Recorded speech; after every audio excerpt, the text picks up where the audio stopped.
Hi friends, ఎలా ఉన్నారు? అందరూ బాగున్నారా? ఈరోజైతే చిన్నపిల్లల నుంచి పెద్దల వారికి ఇష్టంగా తినే ఒక స్నాక్, ఆరోగ్యకరమైన ఒక స్నాక్ ఐటమ్ అయితే చేసాము. మా అమ్మ నేను కలిపి అయితే చేసాము. ఊర్లో చాలా మంచిది, పిల్లలకైనా పెద్దలకి వేసుకో లడ్డు కానీ తింటే. ఇంక ఇదైతే సింపుల్గా చేసుకోవచ్చు. మనం బయట కొనుక్కొని తెచ్చుకుని కన్నా మన ఇంట్లోనే ఇలా చేసుకుంటే సింపుల్గా, ఇంకా టేస్టీ, ఇంకా ఖర్చు కూడా తక్కువలోనే అయిపోద్ది. చాలా బాగుంటాయి లడ్డూలు అయితే. పల్లీలు నువ్వుల లడ్డూలు లాస్ట్ వరకు స్కిప్ చేయకుండా చూడండి. ఇలా కొన్ని ట్రిప్స్తో అయితే సింపుల్గా చేసినట్టు నేనైతే చూపిస్తాను మీకు. ఫస్ట్ అయితే కిలోన్నర పల్లీలు అయితే నేను వేపుకున్నాను. తర్వాత పావు కిలో నువ్వులు అయితే మంచిగా పొడిగా వేపుకోవాలి, ఆయిల్ ఏమి వేయవసరం లేదు.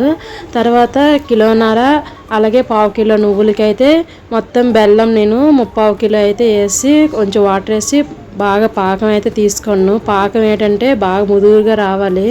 ఈ పాకాన్ని వాటర్లో వేస్తే గట్టిగా అవ్వాలి. గట్టిగా అయ్యి టక సౌండ్ వచ్చినట్టుగా అయితే ఇంక పాకం వచ్చేసినట్టుగా. ఇంక అందులో అయితే ముందు వేపుకున్న నువ్వులు అలాగే పల్లీలకి పొట్టు తీసి వేసి ఇంకా ఇలా పాకం కడితే మా అమ్మ అయితే గట్టిగా తిప్పింది, ఎందుకంటే ఎక్కువ కదా అందుకే అలా తిప్పింది.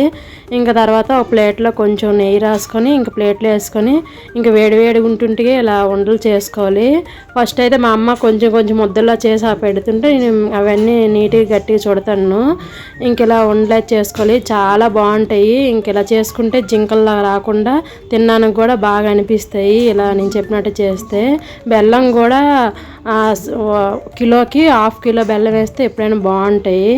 ఇంకా మంచిగా ఉండలైతే రెడీ అయిపోయినాయి. మీకు నచ్చితే లైక్ చేయండి ఫ్రెండ్స్. Thank you.